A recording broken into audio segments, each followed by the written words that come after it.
Apa sih penyakit malaria itu? Malaria adalah penyakit yang disebabkan oleh parasit yang disebut Plasmodium, yang ditularkan melalui gigitan nyamuk yang terinfeksi Plasmodium. Dalam tubuh manusia, Plasmodium berkembang biak di hati. Selanjutnya, ada beberapa penyebab malaria di wilayah pesisir. Yang pertama, lingkungan sekitar rumah terdapat genangan air hujan. Kedua, ventilasi rumah yang terbuka. Ketiga, tidak memiliki jamban yang sehat. Dan yang keempat, penyediaan air bersih yang kurang. Lalu, bagaimana cara perawatan penyakit malaria di wilayah pesisir? Pemberian obat anti malaria yang terdiri dari 4 jenis. Yang pertama, skinzoticid jaringan primer atau untuk parasit praerythosid. Selanjutnya, yang kedua, skinzoticid jaringan sekunder atau untuk parasit exoerythrosid. Selanjutnya, yang ketiga, skinzoticid darah atau fase eritrosit dan gametosid. Bagaimana cara penanganan penyakit malaria di wilayah pesisir dan kepulauan? Yang pertama, pemasangan kelambu tidur. Yang kedua, perbaikan sanitasi dasar di wilayah pesisir dan kepulauan. Yang ketiga, penyediaan air bersih. Dan yang terakhir, pembersihan sampah yang ada di kawasan pantai. Selanjutnya, keracunan makanan di wilayah pesisir pantai. Apa itu keracunan makanan laut?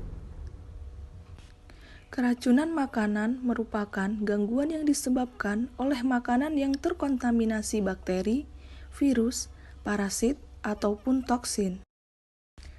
Ada beberapa penyebab keracunan makanan laut di wilayah pesisir. Pencemaran di lingkungan laut seperti penangkapan ikan dengan cara bom. Hal ini dapat merusak ekosistem di laut dan dampak negatif bagi hewan laut akan keracunan.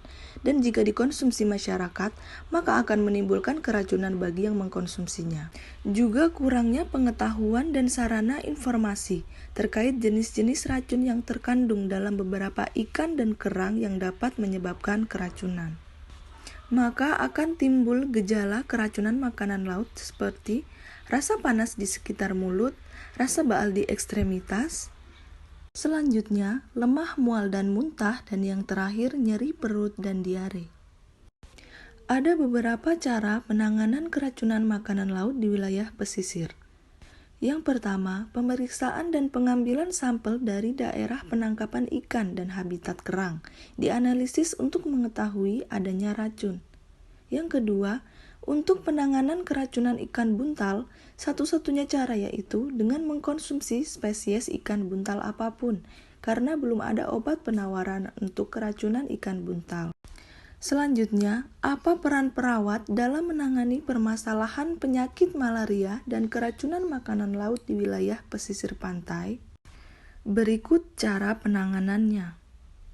Yang pertama, meningkatkan pengetahuan dan pemahaman masyarakat pesisir mengenai cara pencegahan penyakit malaria dan keracunan makanan laut. Yang kedua, mengadakan sosialisasi pencegahan malaria dengan menerapkan PHBS atau perilaku hidup bersih dan sehat. Yang ketiga, melakukan edukasi kesehatan mengenai jenis-jenis makanan yang bersumber dari laut yang tidak dapat dikonsumsi masyarakat.